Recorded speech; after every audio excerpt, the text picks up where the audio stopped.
Peace. This is a meat and potato sorcery production starring myself, the Water Alchemist, and today's topic for the occult family is chaos, magic, and the mind. With chaos magic, everything is permitted and everything is true. That is their mantra, and I want to give cons and pros as well as offer a tip for the family. Now, with chaos magic, of course, you have books by Peter J. Carroll with Psychonaut, Phil Hines books, but there's another book I want to throw in the ring, and that is Pop Magic by Alex Kazemi.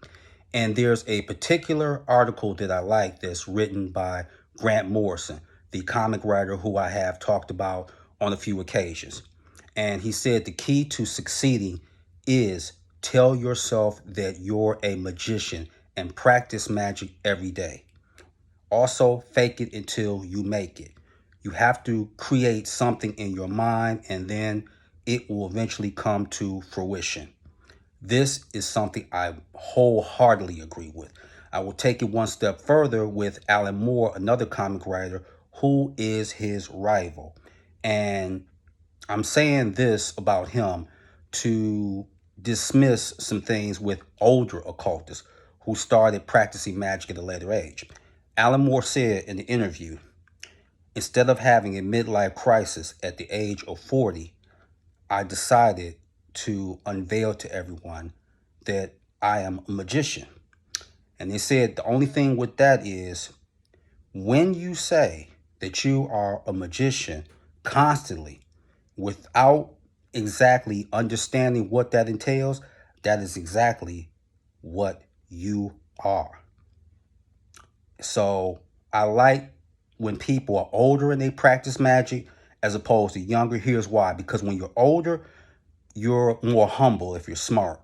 The other thing is you have more of a sense of urgency. That is the pro. Here's the cons with the mind. You have to be careful when you're dealing with tulpamancy. Now, this is the creation of a energy field or being that has all the attributes that you may lack. I have an example of that from the episode The Dummy about a ventriloquist, 1962 in the month of May. And this was a magician from a nightclub named Jerry. And he was just really having a nervous breakdown. He was anxious because he kept telling his manager that his ventriloquist dummy was alive. And he said, okay, we're just going to get you mental help and do this and do that. And the dummy was alive. Now, when he, towards the end of it, because I'm not going to play spoiler, but he asked the dummy, how are you alive? How can you possibly be alive? And the dummy looked at him because the dummy was malevolent now. And he said, you don't know? You put your speech in my body. You taught me how to talk. You gave me my personality. Because the dummy was rude, brash, but confident.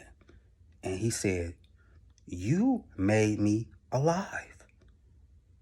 And the ventriloquist just sunk to his knees. Because anytime, even if you're not a magician, when you put so much energy into a song or into a book or that, it eventually will take on a life of its own. So that's why you have to be careful when you create an egregore, a tulpa, or anything. It must have a purpose or it can run amok. Because when something is alive, it wants to be sovereign and independent. Now, here's the chaos magic tip. If you like cartoons or manga, this is what you can do. Let's say you create a sigil and you want this to come true and go off to the spirits of the gods. You can channel the energy of Flash, the Scarlet Speedster, or Sonic the Hedgehog. Because remember, with the Justice League, who is Superman? Zeus. Wonder Woman is Athena. Batman is Hades. And you know it, the Flash is Hermes. So all you got to do is create a sigil and get it off to the gods. And it will happen. So these t-shirts sometimes that people wear like Marvel and DC, They're taking on an energy, an attribute, like Captain America or Superman, nobility. Or let's say you're a martial fighter. Get you some posters or a t-shirt, or even look at and try and capture the qualities of Goku and Vegeta. If you watch the Cell Saga or even Majin Buu, you saw that Vegeta and Goku never cheated. So if you're a martial fighter, that's excellent because you want to visualize, which isn't hard to do because the images are all around you in anime or in cartoons, or with Avatar, the Airbender. What is the element of air equated to? Lucifer. That's why I wear the Avatar hat. So everything is permitted, and what you wish to be true eventually will become just that. So with that, that is your meat and potato sorcery for the day. I am the Water Alchemist. Be water, my friends. Peace.